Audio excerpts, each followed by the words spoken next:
Hana mến chào cô bác, anh chị và các bạn. Để chuẩn bị cho mùa Tết sắp tới, hôm nay Hana xin gửi tới cô bác, anh chị và các bạn cách làm món bánh quy hạnh nhân vô cùng đặc biệt, vừa thơm vừa ngon, giòn tan trong miệng. Nếu cô bác, anh chị và các bạn thích, xin mời vào bếp làm cùng với Hana nhé. Trước tiên, để chuẩn bị món bánh hạnh nhân này, mình sẽ sử dụng 200g bơ lạc. Cô bác, anh chị và các bạn sẽ cắt nhỏ bơ và sau đó cho vào tủ lạnh cho tới khi mình trộn bột thì mới lấy ra.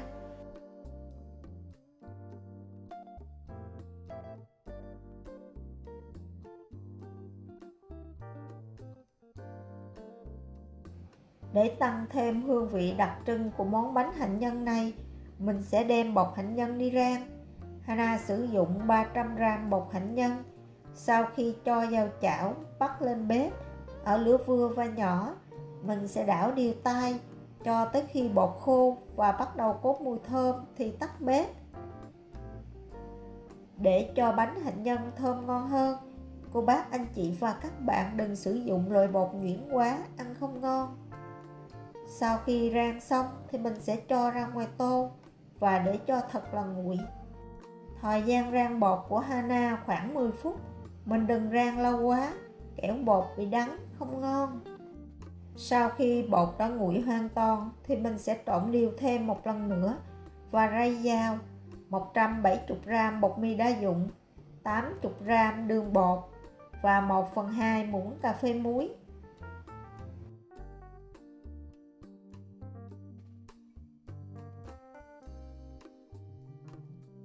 Dùng tay trộn đều bột thêm một lần nữa.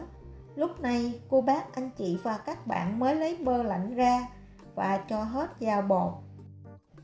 Để cho bơ không bị chảy thì cô bác, anh chị và các bạn mình đừng dùng nguyên bàn tay mình nhồi bột, mà mình sẽ dùng 5 đầu ngón tay vừa bóp nhuyễn bơ vừa trộn đều với bột.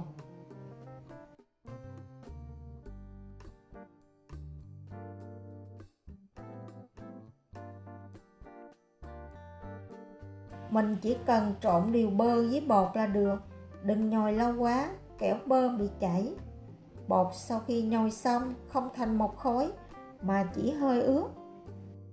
Để giúp tạo hình được dễ dàng hơn thì Hana sẽ cho hết phần bột vào một túi ni lông. Sau đó mình sẽ cán mỏng, có chiều dây khoảng 1,5 cm.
Và dùng bất cứ dụng cụ gì mình có để tạo hình bánh.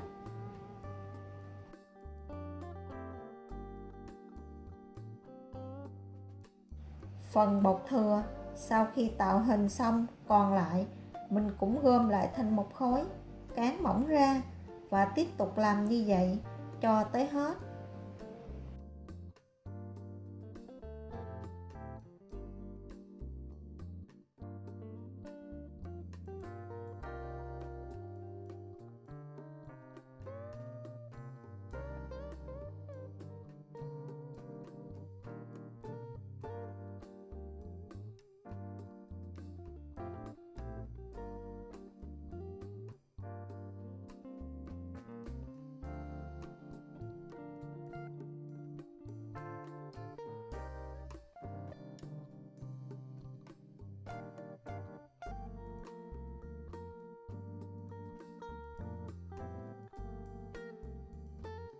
Sau khi tạo hình xong thì mình sẽ đi mở lò nướng ở nhiệt độ 180 độ C.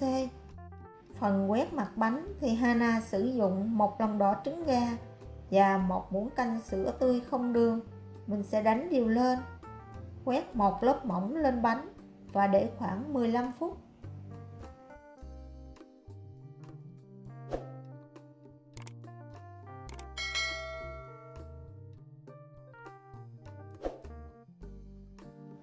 Sau 15 phút thì mình sẽ tiếp tục quét thêm một lớp trứng lần thứ hai và cho vào lò nướng ở nhiệt độ 180 độ C khoảng 12 tới 15 phút tùy theo bánh lớn hay nhỏ. Nếu cô bác, anh chị và các bạn có hạnh nhân thái lát, mình có thể trang trí trên mặt cho đẹp. Nếu không có, mình bỏ qua. Và đây là bánh của Hana sau khi nướng khoảng 12 phút ở nhiệt độ 180 độ C. Bánh sau khi để cho thật là nguội thì cô bác, anh chị và các bạn mình có thể cho vào hộp kính bảo quản. Nếu cô bác, anh chị và các bạn ăn chay, mình có thể quét một lớp sữa mỏng trên mặt bánh thay cho lớp trứng. Bánh khi nướng xong thì có vẻ hơi mềm, nhưng khi để nguội thì bánh cứng lại, ăn giòn tan trong miệng. Theo khẩu vị nhà Hana, món bánh hạnh nhân này ăn rất là ngon. Hy vọng cô bác, anh chị và các bạn sẽ thích món bánh này. Nếu thích, nhớ đăng ký ủng hộ kênh của Hana nhé. Hana cảm ơn. Hana xin chào tạm biệt và hẹn gặp lại vào thứ 6.